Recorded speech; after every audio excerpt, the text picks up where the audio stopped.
ओम शांति। बाबा good morning. आज बाबा के 12 जुलाई 2022 के महावाक्य हैं।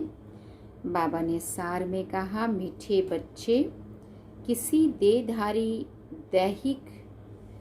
भी देहधारी से दैहिक लव ना रख, एक बाप से लव रखो।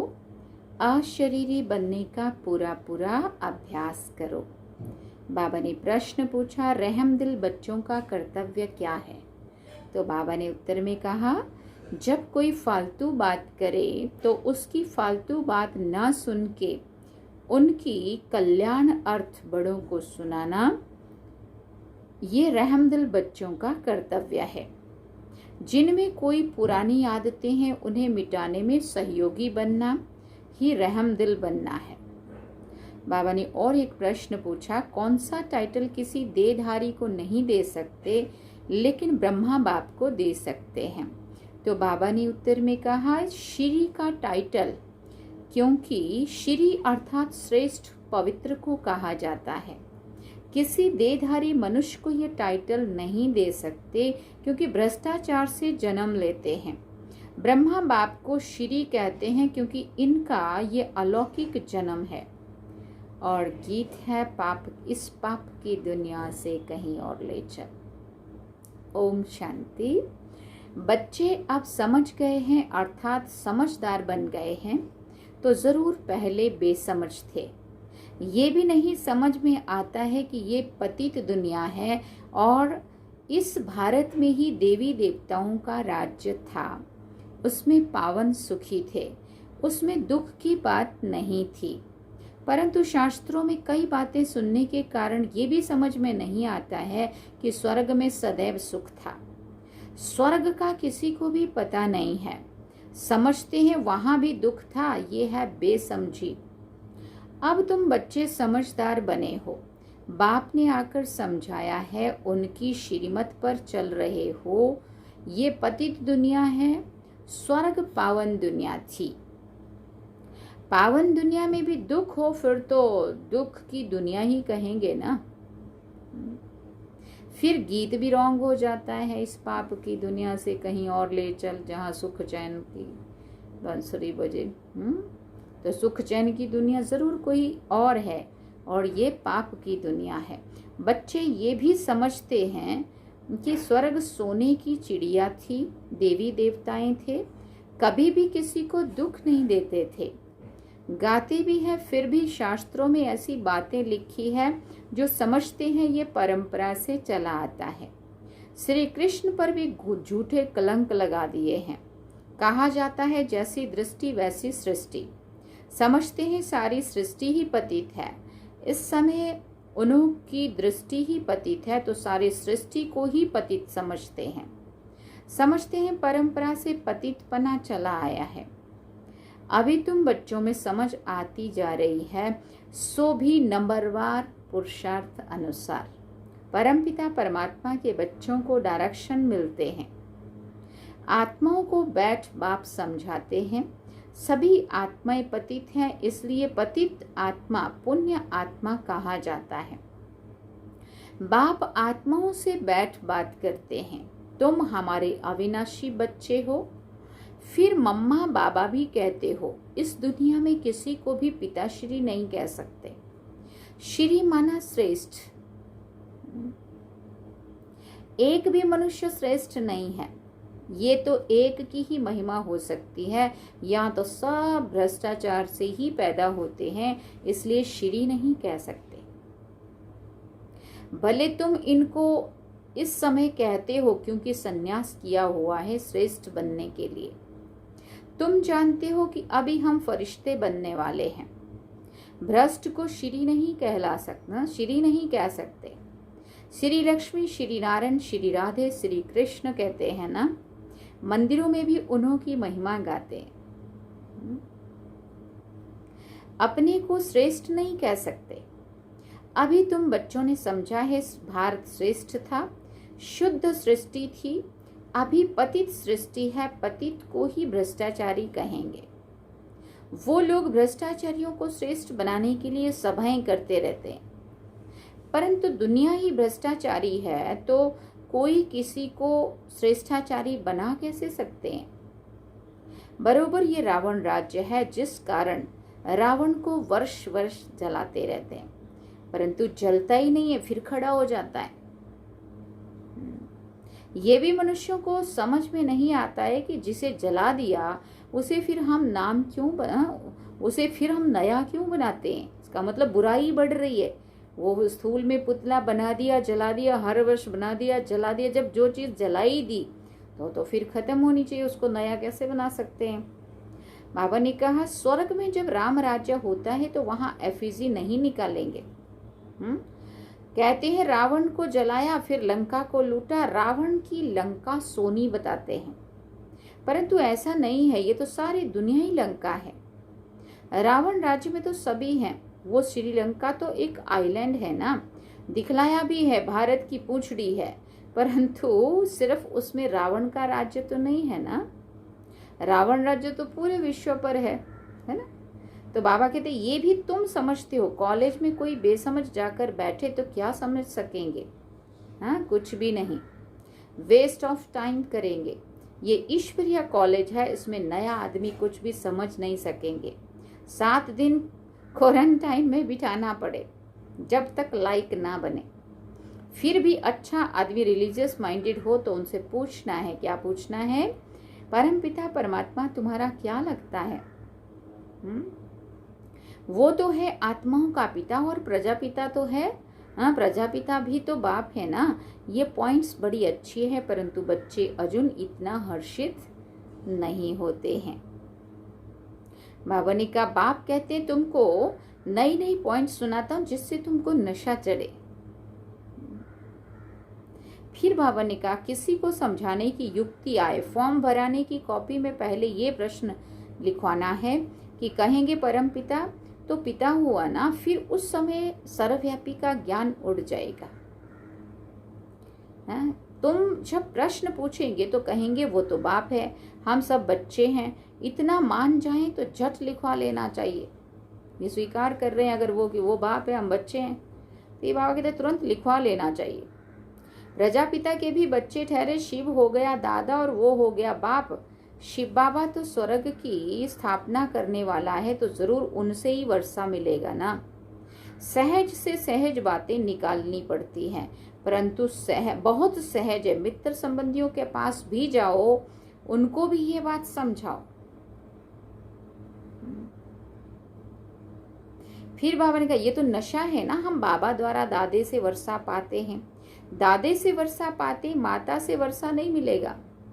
ब्रह्मा बड़ी माँ, बाप को ही स्वर्ग की स्थापना करनी है ना, वही मालिक है। जैसे उनको दादे से वर्षे का हक है, वैसे पोतरे पोतरियों को भी हक है। बाप कहते हैं मुझे याद करो। मैं तो कहता नहीं हूं कि इस देहधारी को याद करो। किसने कहा? शिव बाबा कह रहे हैं इनके अंदर बैठ के। मैंने तो नहीं कहा तुम इसको याद करो। बाप सन्मुख बात कर रहे हैं। कल्प पहले भी ऐसे समझाया था, वर्षा भी तुमको बाप दादा द्वारा मिला था। ऐसे नहीं कि मम्मा से मिलता है। तुमको देह अभिमान बहुत आ जाता है, देहधारियों से लव हो जाता है। हे आत्माएं, फिर बाबा क्या समझा रहे? हे आत्माएं, तुम नंगी आई थी, फिर पाठ बजाते बजाते अब 84 जन्म पूरे किए हैं। अभी मैं कहता हूं तुमको वापस चलना है। कौन कहता है? शिव बाबा। मैं कहता हूं तुम अबे वापस चलना है। माम एकम याद करो तो विक्रम विनाश होंगे। देहधारी को याद करने से विक्रम विनाश नहीं होंगे। तुम अंजाम करते हो बाबा, हम आपको ही याद करेंगे। तुमको इस पुरानी दुनिया में अब रहना नहीं है, इसमें कोई चैन नहीं है। इसलिए कहते हो ऐसी जगह ले चलो जहां सुख चैन मिले। तुम कहते हो हम पहले जाएंगे शांति धाम, जहां शांति ही शांति होगी, फिर जाएंगे वहां से सुख धाम में, जहां शांति और सुख दोनों होगा। शांति धाम में सिर्फ शांति होगी और सुख धाम में शांति और सुख दोनों होगा। जब दुख है तो अशांति है, सुख में तो शांति ही शांति है। परंतु वो शांति नहीं, शांति धाम है शांति आत्माओं का स्वीट होम। बाप सारे आदि मध्य अंत को जानने वाला है। अब तुम बच्चों का धंधा ही है पढ़ना और पढ़ाना, और अपने शरीर निर्वाह अर्थ कर्म भी करना है।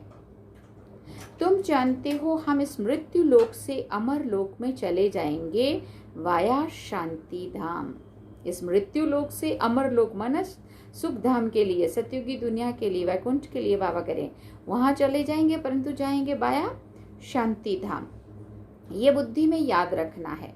जब तक मृत्यु नहीं हुआ है पढ़ना है, ये तो याद कर सकते हो ना। अब हमको जाना है अपने घर, इतना तो याद रह सकता है ना। ये दुनिया, ये सब कुछ छोड़ना है, खुशी होनी चाहिए। ये बेहद के नाटक का राज भी समझ गए हो।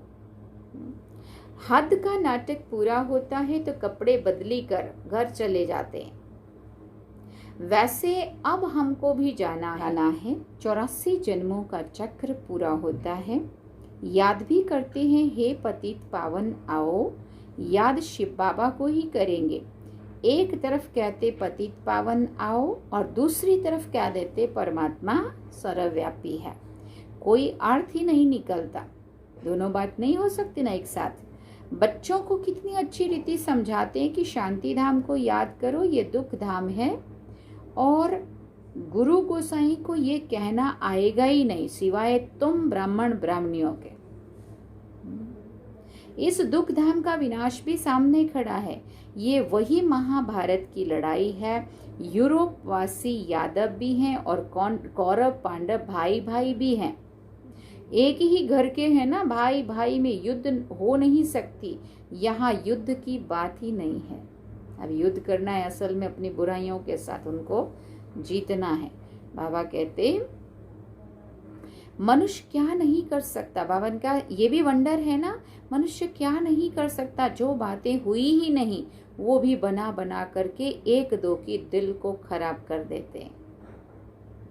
व्यास भगवान का धंधा भी देखो कैसा है। मनुष्य का धंधा है एक दो को लड़ाना। ये तो एक रस्म है, सब एक दो के दुश्मन बनते हैं। बच्चे भी बाप का दुश्मन बन पड़ते हैं। अब तुम्हारी बुद्धि में देखो क्या है और शास्त्रों में देखो क्या क्या लिख दिया है। उनका फिर मान कितना रखते हैं, बड़ी परिक्रमा दिलाते हैं। देवताओं की मूर्तियों को भी रथ पर बिठाए बड़ी परिक्रमा दिलाते हैं। फिर सबको समुद्र में डाल देते हैं। मृत्यु लोक की रस्म रिवाज सबकी अपनी अपनी है। क्या क्या होता है सब देखते हैं ना हम सारे। सबके प्लान खत्म कर देते, और बाबा ने कहा मृत्यु लोक की रस्म रिवाज भी अपनी अपनी है। बाप का प्लान देखो कितना बड़ा है। सबके प्लान खत्म कर देते और सुख धाम की स्थापना करते हैं। बाकी सबको शांति धाम में भेज देते हैं। तुम बच्चे देखो किसके सामने बैठे हो, किसके सामने बैठे हो। निश्चय है ना परमपिता परमात्मा ज्ञान का सागर है। इन ऑर्गन्स द्वारा हमको नॉलेज दे रहे हैं। और कोई ऐसा सत्संग होगा क्या? अभी बाप सामने बैठ समझाते हैं। जानते हो बाप हम आत्माओं से बात करते हैं। किससे बात करते हैं? हम आत्माओं से बात करते हैं। हम कानों से सुनते हैं। बाबा इस दादा के मुख द्वारा बोलते हैं। जो रत्न बाबा के मुख से निकलते हैं वही तुम बच्चों के मुख से निकलने चाहिए।